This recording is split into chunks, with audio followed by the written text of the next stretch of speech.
It is time to tier list rank every game I played that released in 2025 because it's the end of the year.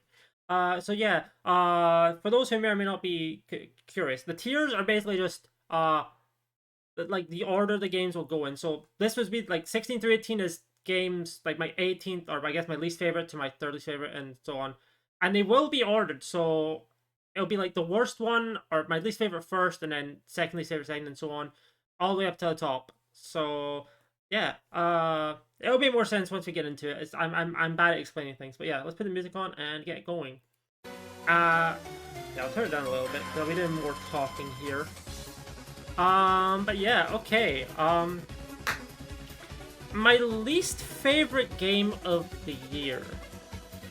I will say this also includes the DLCs, so Destiny, and remakes, Gears of War Reloaded, and other forms of re-release like StarCross World. Um, so yeah, I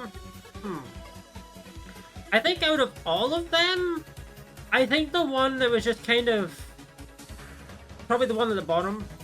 Um, I keep going back and forth on this a little bit, but I'm gonna say Gears of War Reloaded, not because it's inherently a bad game,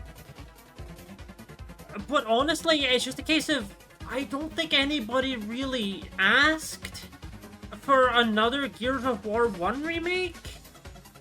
Like, it's not a bad game. It's just a case of why? Realistically, as I said, I only really played it because I got it for free, which kind of a damning sign, but I totally get why somebody who hasn't played it before and didn't have two different versions of it right at higher. Like that, I completely get that. Like, if that's somebody's first time, fair enough. But for me, it's just a case of I didn't really need it nor ask for it, so it didn't quite cut it. Haha, mild pun intended, I suppose. But yeah, and then number 17. I hate to do this, so I actually didn't like this game. But one major problem for me with the game about digging a hole, it made me very motion sick. And if motion sickness and if Kirby Air Ride couldn't be saved by the fact like that I enjoyed it more than that, then yeah, this like I said, I enjoyed this game, but I just cannot play it. And that's a big hit to the actual like enjoyment of the game if I cannot actually play it for especially an extended period of time without getting very ill. But I mean, it's fun. It's a silly game that you can play for a couple hours and hopefully it doesn't make you sick. But yeah. Also, for people who are wondering, I've just grabbed... These are just the thumbnails, or the base for thumbnails that I use for games, with the exception of Monster Con, since I haven't actually streamed that game, so I don't have a thumbnail for it. So yeah, so number 16, so that's 18, 17, 16...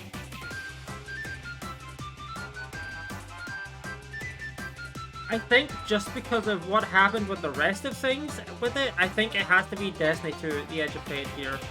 Like, the campaign was fine. Little confusing to follow. The abilities were kind of annoying though.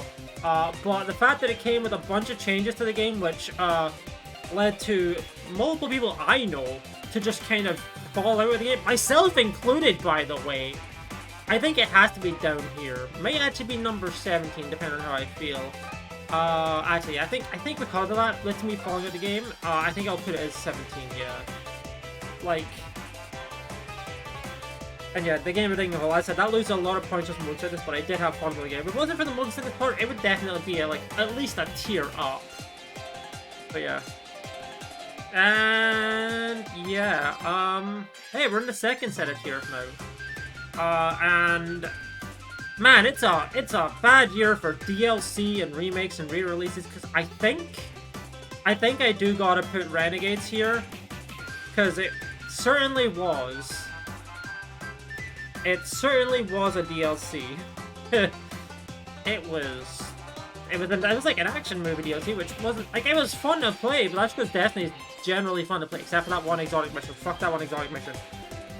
But yeah, like it was more Destiny. Shame it wasn't enough to pull me back into the video game. Okay. But yeah,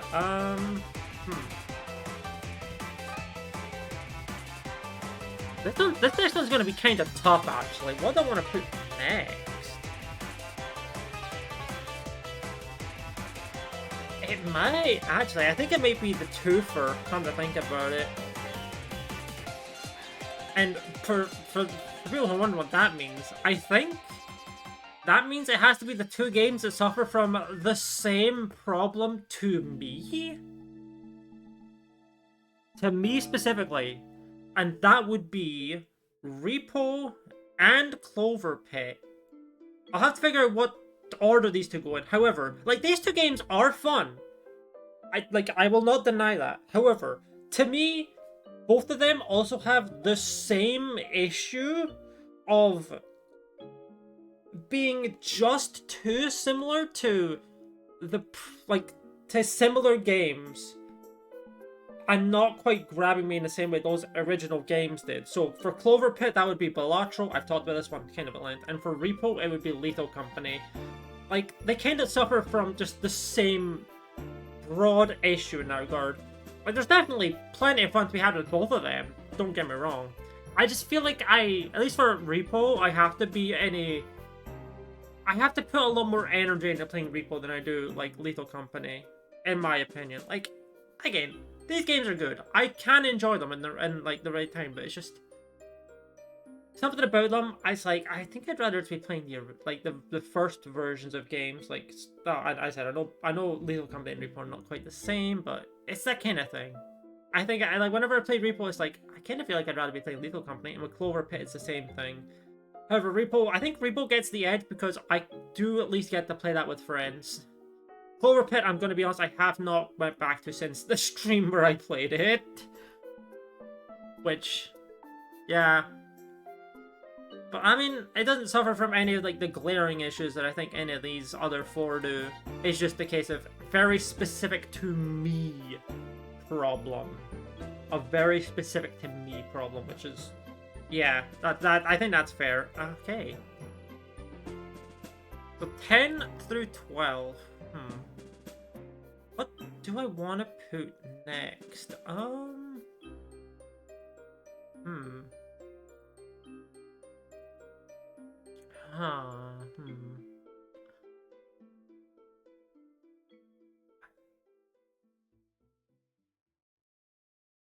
I think it's kind of between. No, I don't want to say what it's kind of between. This is tough because now we're getting to ones that I liked a decent amount, and it's trying to figure out how much I liked certain ones. So,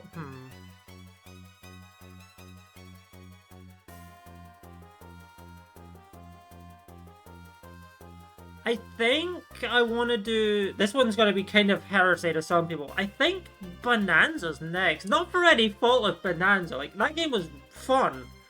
But I didn't do the... I know people, got super into it and did the whole... getting the whole Bonanza... bananas and stuff. But, I don't know. I didn't really feel that drive to do that. As weird as it sounds. I had fun with the game. And it was great. But, yeah, I didn't really feel the need to go back to it after I beat it, even though I know there's a lot of extra stuff you can do to get the bananas and whatnot. But I don't know. I don't think that banana obtaining, I don't want to say grind, but I don't think that's kind of for me. But it's a fun game.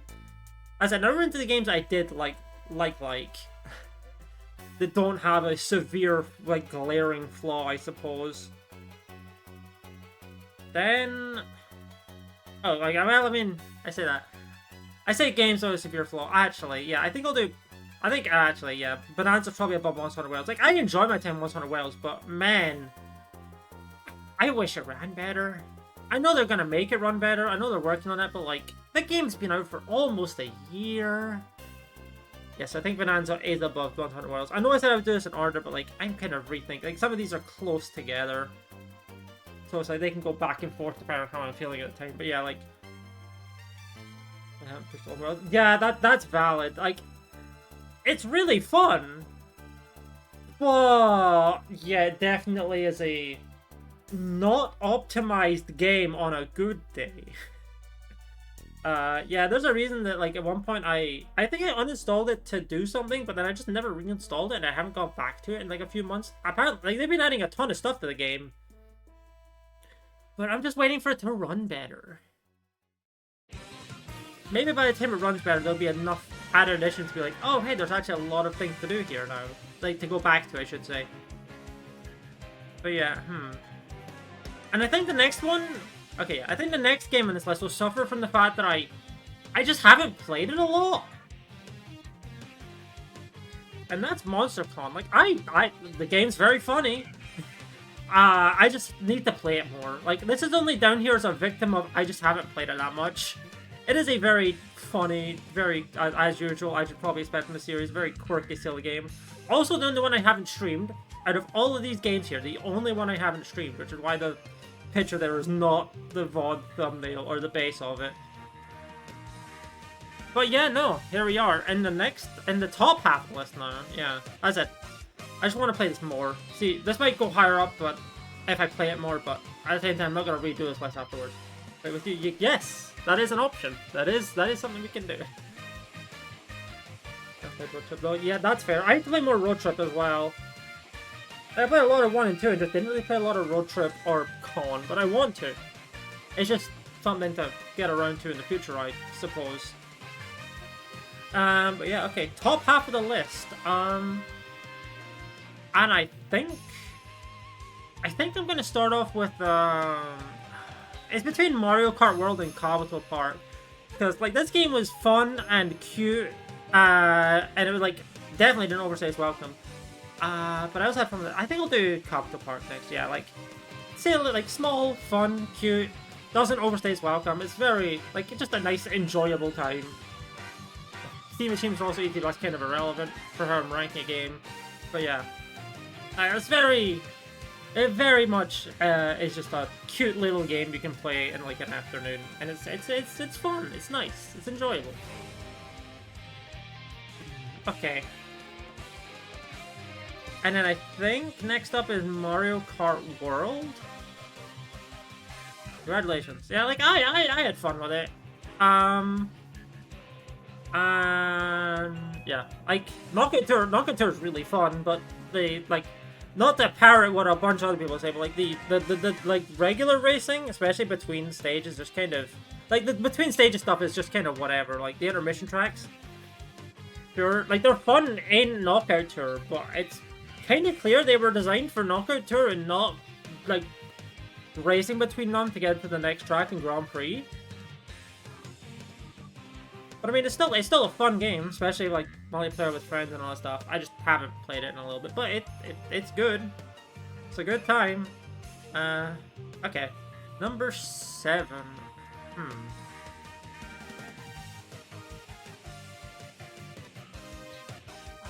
Okay.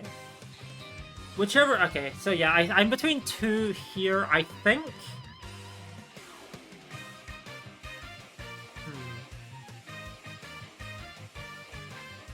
I think I want to say Doom here, because that was haha a blast to play through. Like definitely fun. Parrying shield was very satisfying and all that stuff. I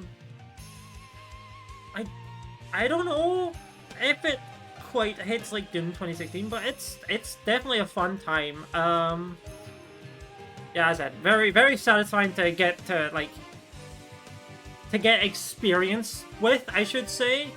And definitely feels less annoying than Doom Eternal could be at some points, that's for sure. I never played DLC for Doom Eternal, but I've heard nothing but bad things on this game, and Doom the Dark Ages is still pretty good. And doesn't have that struggle, that's for sure. But yeah, yeah, no, I said, I enjoyed it. Okay, so, hey, final 2 tiers. Okay, so, I think next up is Legends ZA. Number 6. Yeah, like, I mean, I think I'm gonna try and avoid spoilers, obviously, because I know you haven't played the brain, you don't want story spoilers. I'm gonna try and avoid story spoilers. But yeah, I mean, the beginning is kind of slow because you know they kind of tutorialize you a lot because it's a Pokemon game. But yeah, like it's definitely like fun. This also includes DLC. I will say this is also included in the DLC, but I will not again no trying to avoid story spoilers for that. But yeah, like beginning I would say slow to pick up, but definitely like is fun to do. The middle of the game definitely falls into a bit of a repetitive lull, I would say. Definitely picks up at the end. And the DLC is also fairly repetitive, to be honest. But I mean, it's still, I would say, more fun than it is not. And I do think the characters are written better than the average Pokemon game. Which, admittedly, is not a high bar at all, but it's saying something. But yeah, yeah, no, yeah. I said I'm trying to avoid details because I don't want to get into spoilers. Well, someone I know is currently here and wanting to play the game without being spoiled on things. So yeah, number 5. Okay, I think I will say this one is probably. This is the one that's a little, like, the most volatile in terms of the fact that it could probably go up.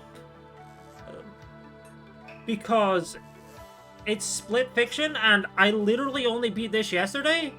So I haven't had that much time to, like, ruminate on it overall. So. Oh, hold on, I labeled this wrong. 426, it should be. Well, that's fine. But yeah, like, the game was a blast. It's just I haven't had that much time to, like, think about the game overall.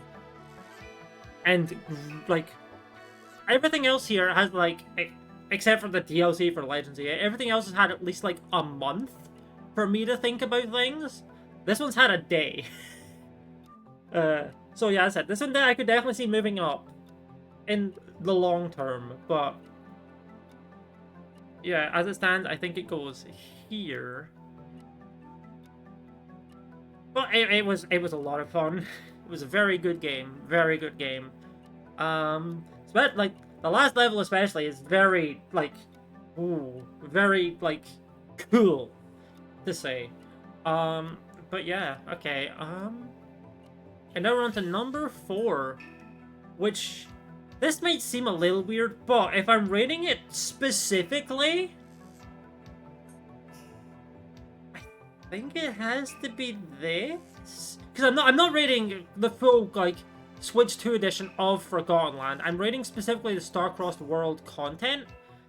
And yeah, no, like it's great, don't get me wrong. It's a lot of fun. It's a little expensive for what, 7 levels and 1 addition to the Ultimate Cups, like the Colosseum. And there's a little bit of jank with one of the mouth modes. I think it's the gear mouth. But as I said, it is a lot of fun and it's adding on to a great game. Again, not that I'm really counting the Forgotten Land part of it, because if it was, I would probably just be number 1. But I'm trying to rate it specifically on Star-Crossed World itself. But yeah, like music is incredible though. Like holy, that's one thing I've not really talked about with some of these games. Like music is great here. Music's also good in Pokemon. Fiction also had pretty good. Doom, pretty good. Mario Kart World also very good. Bonanza was pretty good. Heard a lot of repeat music once in a while. And the rest of these don't really have that much of an OST. I mean, I guess Destiny does, but yeah.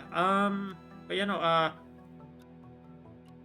would say Star-Crossed World is number 4. It's just a little bit expensive for the Switch 2 version to get the 7 levels and stuff. But I will say, if you want to count the whole like package, then I would say it's worth.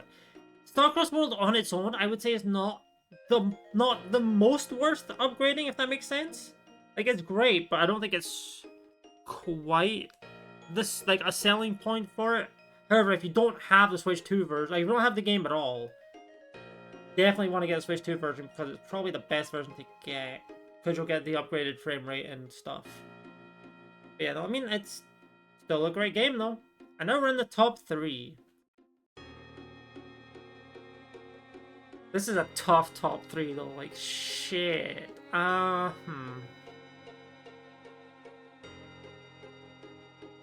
It's also a very interesting top 3, but it's a... yeah, okay,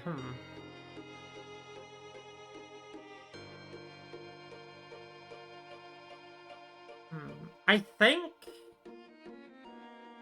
I think it goes to Power Wash Sim 2 as number 3. Like, it's great. A lot more of the first game, but that's kind of what you want out of it. The first game was very much a if it ain't broke, don't fix it. And yeah, they didn't. They didn't fix what wasn't broke. In fact, they added new things which help it go cooler. Like the floor washer's fun. The soap definitely works a lot more intuitively, I'll say. But yeah, like I am eagerly awaiting the DLC for Power Wash Simulator 2, that's for sure. Very eagerly. Yeah. Of which, fun enough, they announced the first one. It's Adventure Time themed, which is very funny because I never really watched Adventure Time. But hey, yeah, no, Power Wash Sim 2, great time to just relax with, relax and clean dirt with. Yeah, that means that it's a head-to-head between Peak and Kirby Air Raiders, 2 games which emphasize playing with friends. uh. Ah.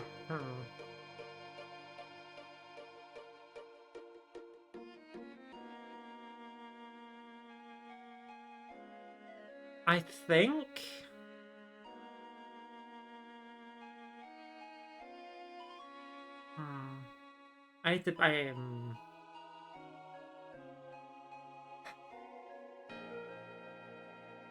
I think number 2 is actually gonna be Kirby Air Raiders. I do want to play more of it with friends. It's just organizing things can be a bit of a pain, but it's a ton of fun. And it solves my biggest 2 issues with the first game. One, it has multiplayer online, which I will not fault the original game for because it came out on the GameCube. That was really not a thing on the GameCube. It was very rarely a thing, but it wasn't really that notable. Like, you could very easily get away with a game like this without online and that, and they did! And number 2, perhaps the more important one, I don't get motion sick while playing it. That's a huge plus! That's a massive, like, W compared to the first game. I can actually play it for an extended period of time and be completely fucking fine. It's amazing. Yeah, as I said, I'd love to play this with friends more, but what I have played, great. Music, great. Controls, great until you pick up the one thing that gives you like a turbo speed boost and you go just out of control. But yeah, no, it's yeah, definitely a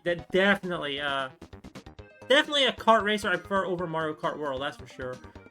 I wonder where Sonic Racing Crossroads would land if I'd played that this year. Oh well. Hey, maybe next year I'll play it. Maybe. I guess we'll see. But yeah, that means number 1 is Peak, which I got... there's a lot. Like, I have played this game a lot. Hold on, let me pull up my Steam playtime on the game.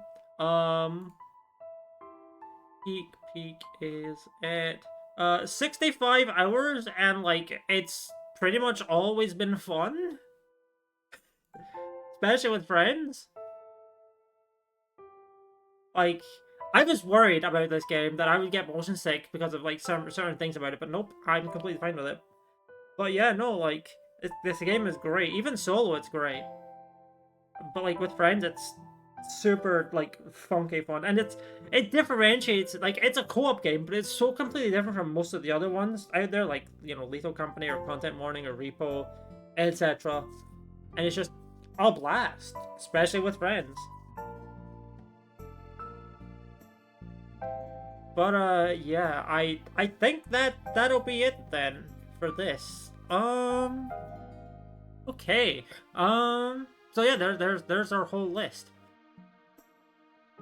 From bottom to top, we have Gears of War Reloaded, Destiny 2: The Edge of Fate, a game about digging a hole, Destiny 2: Renegades, Clover Pit, Repo, Monster Hunter Wilds, Donkey Kong Bonanza, Monster Con, Capital Park, Mario Kart World, Doom: The Dark Ages, Mega Legends ZA plus the DLC, Split Fiction, Star-Crossed World for Kirby and the Forgotten Land, Power Wash Sim 2, Kirby Air Raiders, and Peak. Number 1. Which is a little surprising for me to be rating a non-Pokemon game above a Kirby game and a non-Kirby game above a Pokemon game. But it was that strong, I suppose. It was very strong. I mean, to be fair, there are a lot of games ranked above the Pokemon game, but, you know, Pokemon's been very interesting these last few years. I guess it's more PMD than I'm thinking of, but it's like a game rated above a Pokemon game. But, yeah, I mean, hey. There we go. There's our tier list. Yeah, like, fair enough. Wow, words are hard. But yeah. I keep saying, but yeah. If you disagree, okay, I can't do anything about that. Therefore, obviously this is a list specific to me because I don't know if anybody's really played this particular selection of games. Uh, but yeah. When this music is done, we will end. And there we go. Okay. I will say the reason I did 2025 games and not every game I played this year is because there would be a lot of games if I just picked games that I played this year. Because yeah, I'd have to add things like Judgment. Yeah, like pretty much a lot of the games I've seen this year. Like I'd have to add a lot of things if it wasn't just 2025 games. Like shit. I have to somehow find a way to represent Fallout: A Tale of Two Wastelands. I don't even know how I'd do that. I mean, I can say that I know how I can do that. I have thumbnails for that shit. But yeah. Anyway, that is it for the tier list. Though we are done. We have ranked all the 2025 games we have played this year. So yeah, let me just yeah, whatever. Words are hard, but let's end this recording because that's a list. Goodbye, YouTube.